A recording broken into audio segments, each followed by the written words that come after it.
Hello everyone, and today we're going to go over another horrific case. Before I begin, I'd like to apologize for my poor English. I'm not a native speaker, but I'm doing my best for you. Thank you for your understanding.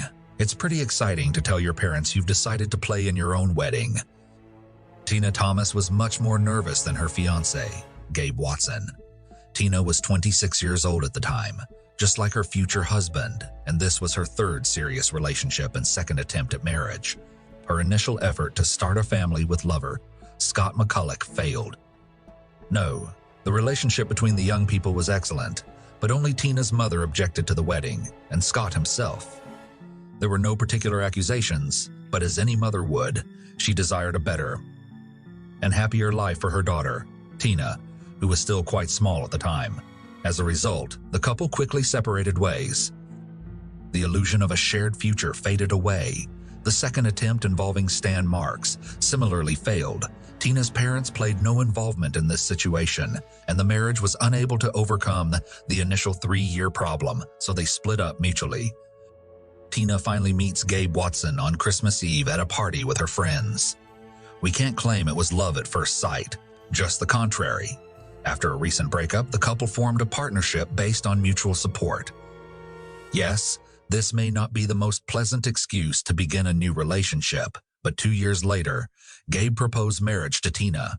Tina, having learnt from bitter experience, stated that she agreed, but could not do so without parental permission.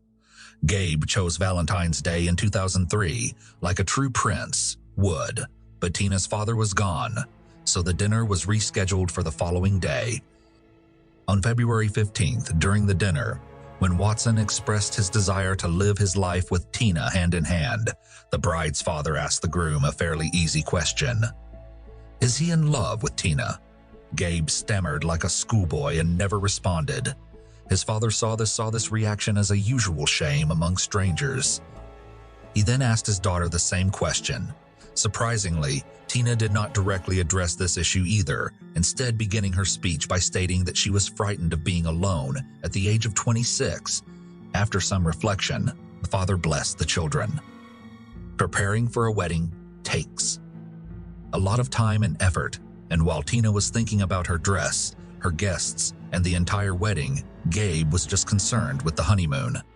He didn't care how his future wife spent her vacation. He'd already planned everything for her. His objective was to visit the Great Barrier Reef in the Pacific Ocean, near Australia, and dive there. First, we'll look at the sunken ship, the Townsville Titanic, which sank in 1911. The trouble was that, unlike Gabe, Tina was not into diving. Yes, he took her scuba diving in the pool on occasion, but only in calm water and under the supervision of lifeguards. Gabe was a skilled scuba diver. He was completing a rescue diving course and had over 50 dives under his belt at the time, and they weren't in a pool. If you do not learn to dive by our honeymoon, I will warn you right immediately. You're remaining at home, walking the dog or clipping roses in the garden. You're not going anywhere with me, Gabe explained. Tina had little choice. Gabe even took out a loan to cover her personal equipment and her fiancé's classes. Tina's first instructor was unimpressed with her abilities, and he even cautioned Gabe that his fiancé lacked the necessary capabilities for open ocean swimming. An irate Gabe refused to listen to the diving instructor, accusing him of being the one who couldn't explain and refusing to continue with the lesson. The second instructor swiftly awarded Tina credit, but also emphasized that Tina does everything from under the stick to satisfy her future spouse. On October 11th, the young couple married, and after 2 days, Tina and Gabe sailed to Australia, spending $10,000 on the wedding. It should be noted that Gabe spent part of his honeymoon with Tina. They walked about Sydney, visiting the Sydney Aquarium and Zoo. Tina was excited at first, but as they got closer to the Great Barrier Reef, she became melancholy. On the morning of October 21st, they flew to Townsville and then boarded a boat to one of the world's most beautiful spots and every diver's fantasy. Employees of the diving company will eventually tell you that the pair did not appear to be experienced divers. And even Gabe, who had completed courses and had experience, struggled to understand the equipment, as if he was seeing it for the first time in his life. Nonetheless, He assisted Tina in passing the exam prior to diving, despite the fact that such a test should be completed independently, and when the instructor offered Tina assistance underwater, she declined. The dive log also mentioned a high current that day, and this historical occasion should not be overlooked. As I previously stated, Gabe assisted his wife in organizing the equipment they had purchased in the United States before heading to retrieve the tanks they needed to rent. Gabe took an 11-liter tank for himself and gave his wife an 8.5-liter tank, which was unusually tiny for this location and potentially dangerous considering Tina's lack of experience. Tina was unable to dive to depth when she requested additional cargo, and Gabe's underwater computer, which calculates the necessary speed of diving and ascent and displays the amount of oxygen in. The cylinders did not initially function. After returning to the boat, the computer functioned, so they tried again. Tina was the first to dive into the 49-foot deep ruin, followed by Gabe. Gabe stated, "At first, everything was fine. Tina came to a halt and began waving at me before signaling her want to ascend. I recognized immediately away that she was simply panicking. She used to do that. By this point, we were halfway up, so I decided to calm her down and stay with her at the same depth for a while, without diving further so she could get used to the pressure. She continued to breathe heavily, which was dangerous, and I realized she was sinking. I tried to grip her belt to keep her down, but she swung her arms so hard that she knocked my mask off. Tina was already too far away. For me, by the time I finished placing the mask back on my face, for a time I tried to swim to her but was unsuccessful. Then I decided to return to the surface and ask for assistance from the lifeguards. On the way, I came across another swimmer with a narrow set eye, but he ignored my distress signals. Yes, there were 2 Asian males with them, but neither of them confirmed Gabe's statement regarding his plea for assistance. Later, when the police took underwater computer readings, they established that Gabe attempted to swim after his drowning wife for a short time before abandoning the effort. Although the rise to the surface was not an urgency, Gabe followed the instructions and stopped at each required depth level. When questioned by authorities, the other divers all indicated that Gabe could have saved his wife, but he chose not to. Furthermore, this unfortunate episode occurred at the start of their dive. Thus, Gabe had enough oxygen in his tanks to swim to the bottom and return to the surface. As soon as the ship's rescuers learned what had transpired, they rushed in search of Tina and swiftly discovered her. Unfortunately, it was too late. Tina was resting on her back, eyes open under her mask, at 82 feet.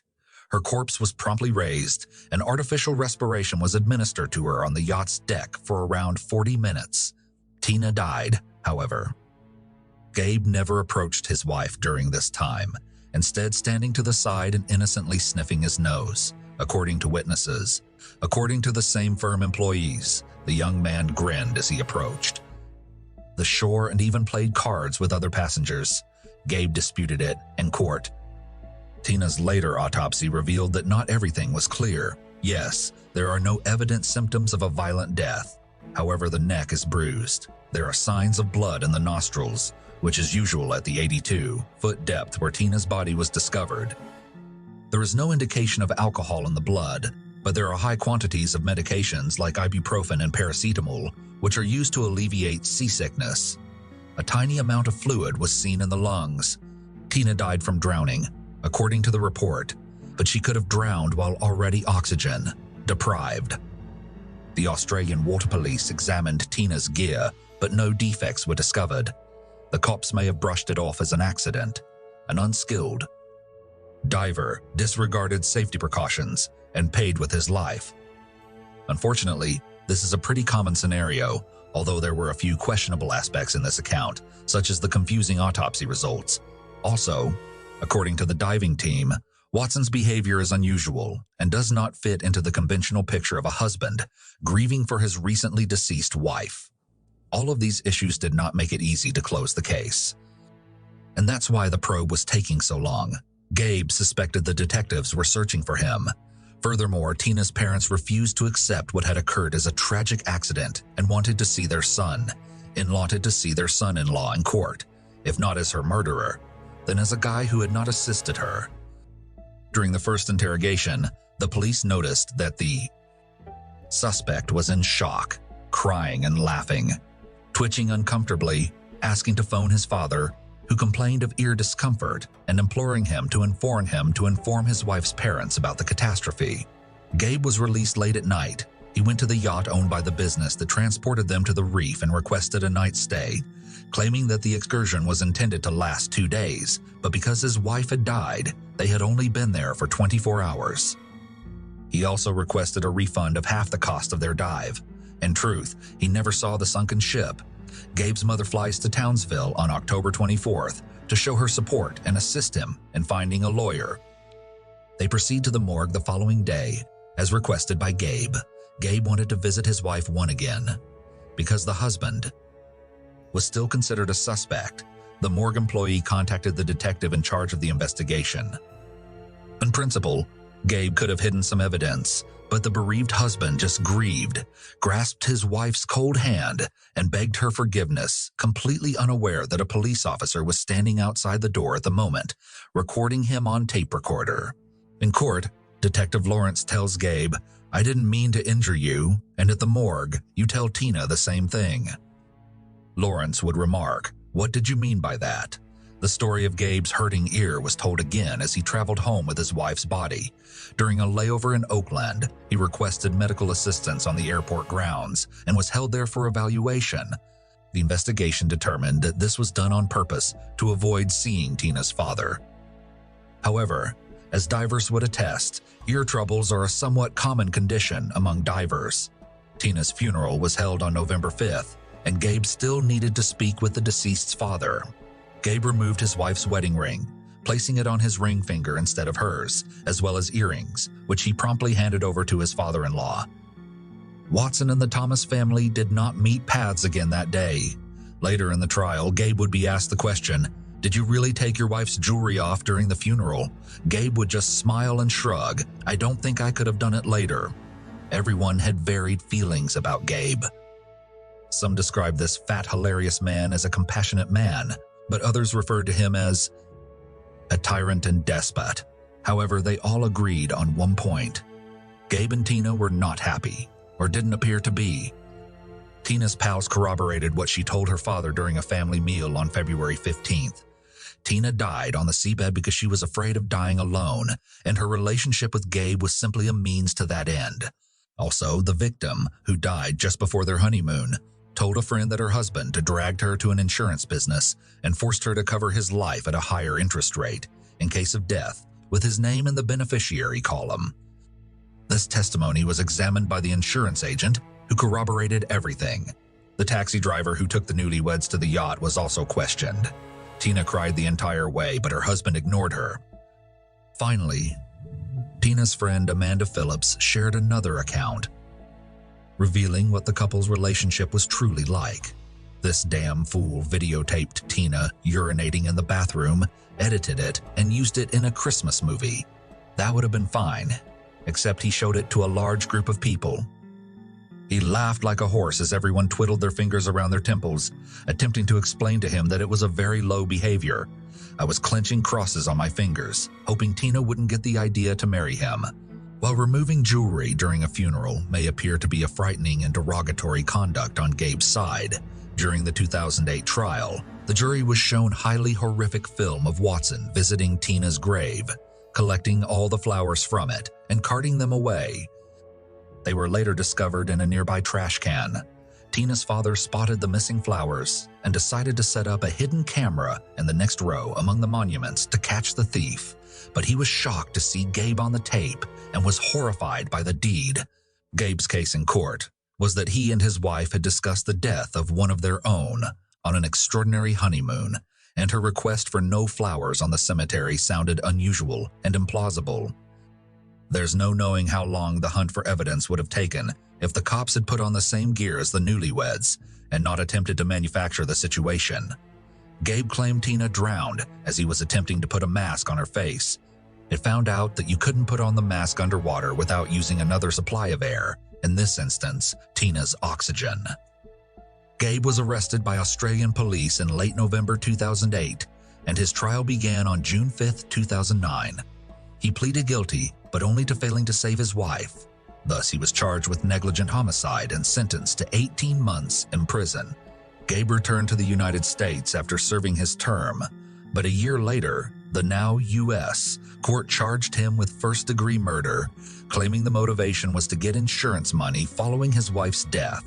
Gabe's lawyer attempted to defend his client by blaming the diving company, claiming that the company's employees failed to ensure the safety of tourists, and are now attempting to blame the unhappy husband who has already served his sentence in another country.